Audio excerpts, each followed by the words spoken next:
குழி தோன்றேன்னு சொல்லி கார்பரேஷன்காரங்க வந்து குழி தோண்டி குழா போடுறாங்க. அவங்க மூடிட்டு போன 4வது நாள் எலக்ட்ரிசிட்டி போர்டுக்காரங்க வந்து குழி தோன்றாங்க. அவங்க மூடிட்டு இந்த பக்கம் போனதும் அந்த பக்கம் டெலிபோன்காரங்க வந்து குழி தோன்றாங்க. அவங்க மூடிட்டு போனதும் சாக்கடைக்காரங்க வந்து அவங்க குழி வெட்டுறாங்க. அவங்க இந்த பக்கம் போனதும் சில பசங்க வந்து மந்திரிக்காக குழி தோன்றாங்க. ஏண்டா இந்த மாதிரி குழி தோன்றீங்கன்னு கேட்டா மந்திரி வர போறாரு, செடி நட போறாரு, கொடி நட போறாருன்றாங்க. இவங்க குழி தோண்டியே பழகி போயிட்டானுங்க. ஒரு நாள் இல்லைன்னா ஒரு நாள் ஜனநாயகத்தையே இவங்க தோண்டின குழியில புதைச்சிட போறாங்களேன்னு பயமா இருக்குது. இதுதான் இந்த வாரம் நான் எழுத போற தலையங்க. 30 வருஷமா இது என் கழுத்துல தொங்குது. அடிக்கடி இப்படி பேசி பேசி ஏதுக்கு சோதனை வருது? வரும் வரும். போன வாரம் ஆஞ்சநேய உபாசகர் இல்ல மயிலாப்பூர்ல அவர்கிட்ட உங்க ஜாதகத்தை காமிச்சு என்ன சொன்னாரு? கொஞ்ச நாளைக்கு நீங்க பேசாம இருக்கிறது நல்லதுன்னு சொன்னாரு. அரசியல்வாதிங்க தான் என் வாய மூடுறதுக்கு ஆசைப்படுறாங்கன்னு நினைச்சேன். அனுமாரு ஆசைப்படுறாரு போல இருக்குது. அனுமாரி அரசியல்வாதி எல்லாரும் ஒண்ணுதானே. பைத்தியக்காரி, நான் வாய பத்துக்கிட்டு இருந்தேன்னா நாய் கூட என்ன சீந்தாது.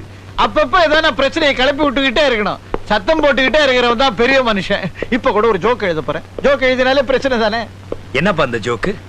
அப்படி கேளு. மண்ணெண்ணெய்க்காக ஒரு பெரிய கியூ நின்னுகிட்டு இருந்தது. அந்த கியூல நின்னு ஒருத்தனுக்கு ரொம்ப அழுத்து போச்சு. கோவம் வந்து இந்த மாதிரி கியூ நிக்கிறதுக்கெல்லாம் எவன் காரணமோ போய் அவனை கொலை பண்ணிட்டு வந்துடுறான்னு புறப்பட்டான். போனவன் 5 நிமிஷத்துல திரும்பி வந்துட்டான். கியூல நின்ன மத்தவங்க எல்லாம் என்னையா அதால கொன்னுட்டியான்னு கேட்டாங்க. இல்ல, அவனை கொல்றதுக்கு இதை விட பெரிய கியூவா அங்க நிக்குது, அதனால திரும்பி வந்துட்டேன். நல்லா இருக்கு. நல்லா இருந்தது என்ன பிரயோஜனம்? நானும் இந்த மாதிரி எவ்வளவோ ஜோக் எழுதுறேன். இருந்தாலும் எங்க பத்திரிகைக்கு வரதை விட உனக்கு தான் அதிகமா காதல் கடிதங்களே வருது. அப்படியா? தம்பி, இந்தா எல்லா லெட்டர்ஸையும் படிச்சுட்டேன். பரவாயில்ல, இந்த காலத்து பொண்ணுங்க நல்லாவே லவ் லெட்டர்ஸ் எழுதுறாங்க. என்னதான் இருந்தாலும் லக்ஷ்மி எனக்கு எழுதின லவ் லெட்டர்ஸ் மாதிரி இதெல்லாம் வரவே வராது. பசு, நீ வாழ்க்கையிலேயே பண்ண ஒரே அதிர்ஷ்டம் உன் புள்ளதான். நல்ல வேலை உன்ன மாதிரி இல்ல. சித்தப்பா, என்னப்பா எல்லாரும் ஜால்ரா தான் அடிப்பாங்க, நீங்க தவிலே அடிக்கிறீங்களே. சரி சரி, சாப்பிடுவாங்க. எக்ஸ்கியூஸ் மீ சார், எனக்கு ஒரு சின்ன உதவி வேணும். கேக்குறது பெருசா கல. வா வா வா, பாக்குறதுக்கு நல்லா இருக்கே. உட்காடுறியா? எங்க சேர் இல்லையே, பரவாயில்லையே. உன் பேர் என்னம்மா? கிங்கிணி. சொந்த ஊரு? கொங்கணி. உனக்கு என்ன வேணும்? சார், எனக்கு மிஸ்டர் ஆனந்தோட ஆட்டோகிராஃப் வேணும். என்ன பெரிய ஆனந்தோட ஆட்டோகிராஃப்? அது என்ன வரவல சும்மா ஆனந்தம் ஆனந்தம் ஆனந்தம் அங்கேயே அலையறீங்க? என்ன உங்க பெரிய ஆனந்த?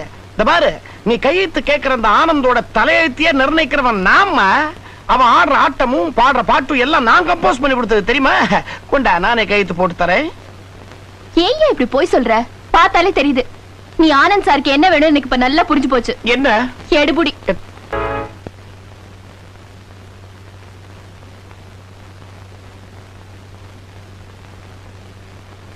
என்னங்க, இன்னைக்கு பேப்பர் பாத்தீங்களா?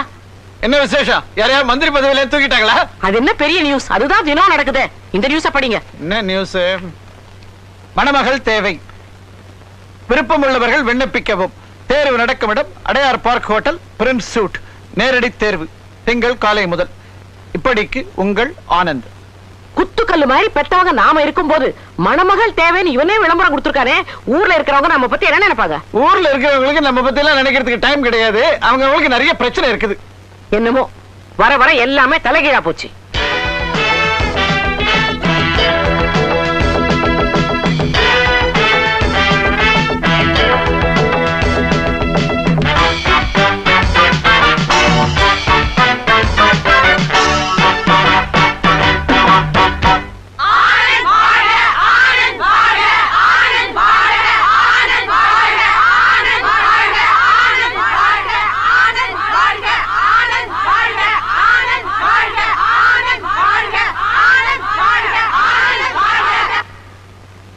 தினசரி செய்தித்தாளில் மணமகள் தேவை என்ற தங்களுடைய விளம்பரத்தை பார்த்தேன். என்னுடைய உயரம் 6 அடிக்கு 6 அங்குலம் கம்மி. நிறம் அழகு அத்தனையும் எனக்குண்டு. முன் அனுபவம் இல்லை. என்னை மனைவியாக தேர்ந்தெடுத்தால் எல்லா வகையிலும் திருப்திகரமாக நடந்து கொள்வேன் என்று உறுதிமொழி அளிக்கின்றேன். என்ன சித்தப்பா, இவ்வளவுதானா? ஏகப்பட்ட கூட்டம்.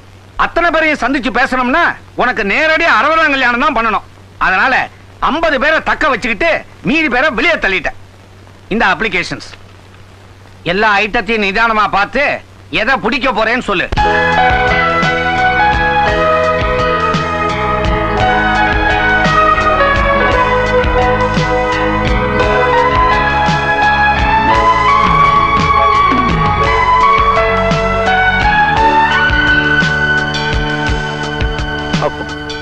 என்ன அப்படி பாக்குற? நம்ம ரிசப்ஷனிஸ்ட் லதாவுடைய போட்டோ தான். என்ன தனியா கூப்பிட்டு நான் ஏதாவது தப்பு செஞ்சிருந்தா என்ன மன்னிச்சு என் அப்ளிகேஷனையும் அந்த ஃபைல்ல சொருகிடுங்க. நான் சொருகிட்டேன். உண்மையா சொல்றீங்க? நிஜமா தான். உன் மேல காதல் இல்லைன்னா இப்படி எல்லாம் அவ செய்வாளா? உன்னை அலைய விடாம ஆரம்பத்திலேயே இதை சொல்லி இருக்கலாம் அந்த மூதேவி. சித்தப்பா, அவ இப்ப ரிசப்ஷன்ல இருந்தா உடனே போன் பண்ணி வர சித்தப்பா எந்திரிங்க. அப்பா, நீ சுத்துனதுல உடம்பு நகர புரியல. ஆமா, என்ன குதூகலமா இருக்கிற? காதல் கை கூடிடுச்சா? பார்த்தாச்சு, பாடியாச்சு, ஒருத்தர் புரிஞ்சுக்கிட்டாச்சு. Very good. ரெண்டு பேரும் சேர்ந்து குட்டிச்சோரா போறதுன்னு தீர்மானம் பண்ணிட்டீங்க. இதுல மத்தவங்களுக்கு இன்டர்ஃபியர் பண்ண ரைட் கிடையாது. ஒரே ஒரு சின்ன அட்வைஸ், எவ்வளவுதான் எதிர்ப்பு வந்தாலும் ஊழல் மாதிரி ஸ்டடியா நிலைச்சு நிக்கணும்.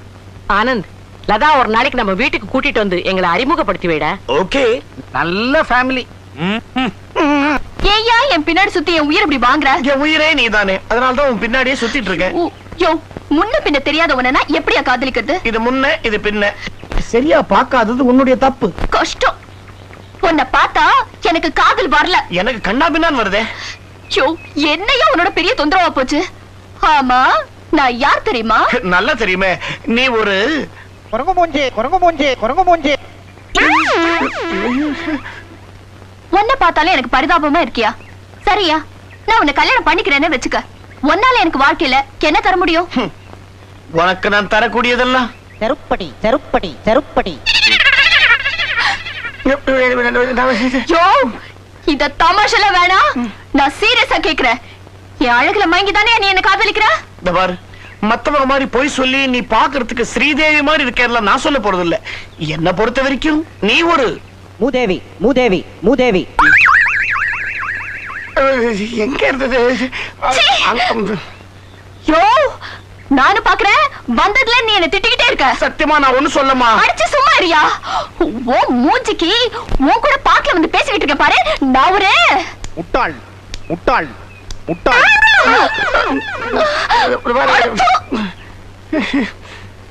என்ன கர்மண்டா அது?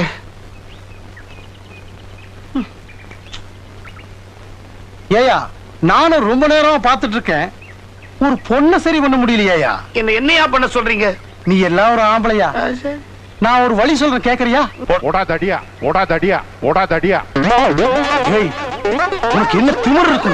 உனக்கு இது வேணும், இன்னும் வேணும். என்னைய தடியான்னு சொல்லு. மடையா, முடியாது.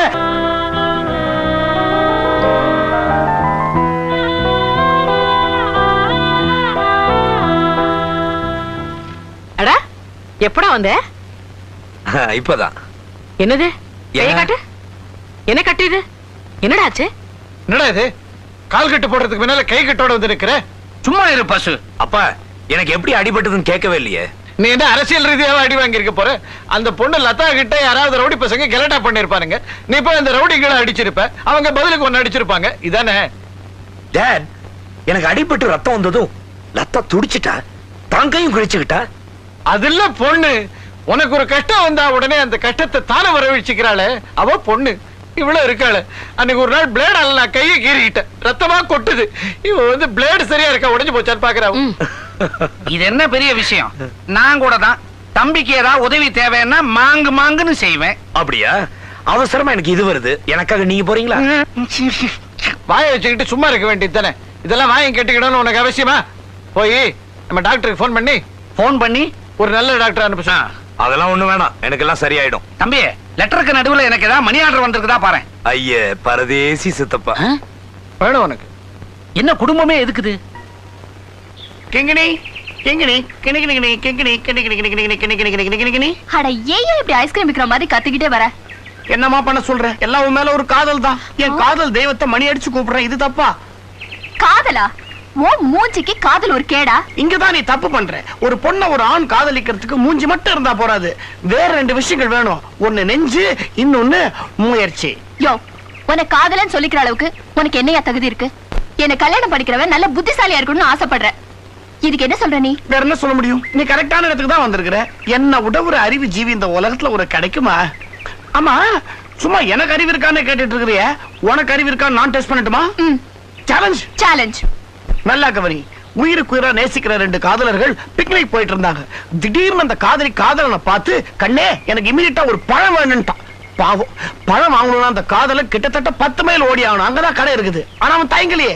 அந்த காதலிக்காக ஓடினான் பழக்கடையின் வாசலுக்கே ஓடினான். ஆனா அங்க போன அப்புறம் தான் அந்த மடையனுக்கு தெரிய வந்தது, அவகிட்ட என்ன பழம் கேட்க மறந்துட்டான். யோசிச்சு பார், பழம் வாங்காம அவனால திரும்பி போக முடியாது. 10 மைல் ஓடி வந்திருக்கான். இந்த நிலைமையில அந்த காதலன் என்ன வாங்கி இருப்பான் தெரியலையே. 10 மைல் ஓடி வந்திருக்கானே, மூச்சு வாங்கி இருப்பான்.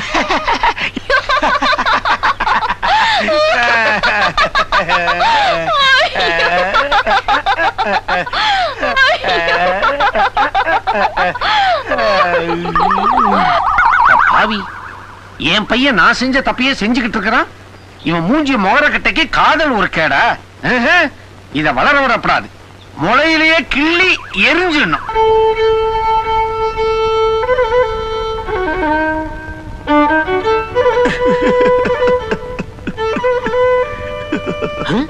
ஐயே, 4 நாளா நை நை நைன்னு ஒரே தொல்லை. யாரா அவன் இவன் என்ற ஏகவச்சனம் வேண்டாம். பிரபல வயலின் வித்வான், ரேடியோல ரெகுலரா வாசிக்கிறவர். பீகாரில் வெள்ளம்ல இருந்து பெரிய மனுஷன் சாவு வரைக்கும் இவர் தான் வாசிக்கிறது. இங்க யாரா செத்தா? என் காதலியே சாகடிச்சிட்டியே. இனிமே வாழ்க்கையில சந்தோஷமே இருக்க கூடாது. எங்கும் சோகம், எதிலும் சோகம். அதனால்தான் மாசம் 500 ரூபாய் சம்பளத்துல இவரை கூடவே வச்சிருக்கிறேன். 500 ரூபாயா? அது நீ தான் கொடுக்க போற. அப்படியா? கூட 50 ரூபாய் போட்டு தரேன். உன்னை பெத்த சோகத்துக்கு சேர்த்து வாசிக்க சொல்லு. காதல்ல தோல்வியா? மூஞ்சி மோர கட்டைய பாரு.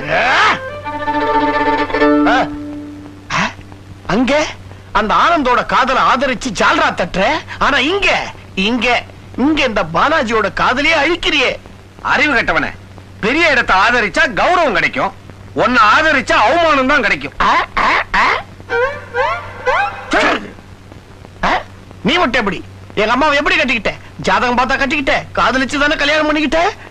நல்ல கேள்வியை கேட்டிருக்க. நல்ல எஃபெக்ட் கூடயா? ஓஹோ, பிளாஷ்பேக்கு வரியா? சொல்றேன். ஒரு 25 வருஷத்துக்கு முன்னால மூதேவி 25 தடவை இழுக்க போறிய நினைவுக்கு வந்துடுச்சு. போதும், நிறுத்திக்க. உங்க அம்மா லூசி காப்பர்ஃபீல்ட நான் காதலிச்சது உண்மைதான். காதலிக்கும் போது கிளுகிழுப்பா தான் இருந்துச்சு. ஆனா கல்யாணம்னு வரும்போது பல ப்ராப்ளம் வந்துடுச்சு. தாலி கட்ட நான் கழுத்தை நீட்டுன்னு அவ விரல நீட்டினா. தாலியா மோதிரமா? கூறப்புடவையா கவுனா? சர்ச்சா கோவிலா? மந்திரமா ஜபமா? இப்படி பல குழப்பம் இருந்துச்சு. திங்கற தீனியிலேந்து பண்ற திவசம் வரைக்கும் ஒரே இடைஞ்சல்.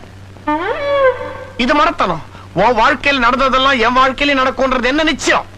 நடக்குமோ நடக்காதோ, ரிஸ்க் எடுக்க நான் தயாரா இல்ல. ஆக மொத்தம் உன் கல்யாணம் அம்பேல். இந்த கல்யாணத்தை நான் நடத்தி காட்டுறேன். நான் உன்னை பெத்த அப்பன்டா, நடக்க விட்டுருவேனா? நான் அப்பனுக்கு அப்ப. இந்த கல்யாணம் நடக்க தான் போகுது. நீ என்ன பார்த்து அப்பான்னு கதறத்தான் போற. Shall we see? பாப்பமா. Challenge? சவால accepted. ஒத்துக்கிறேன். ஓகே சரி. bloody fool. போறேன். இனிமே ஒரு நிமிஷம் இந்த வீட்டுல நான் தங்க போறது இல்ல. கல்யாணத்தை சத்திரத்தை பிக்ஸ் பண்ணிட்டு அப்புறம் இன்விடேஷனோட வந்து மீட் பண்றேன். வரேன்.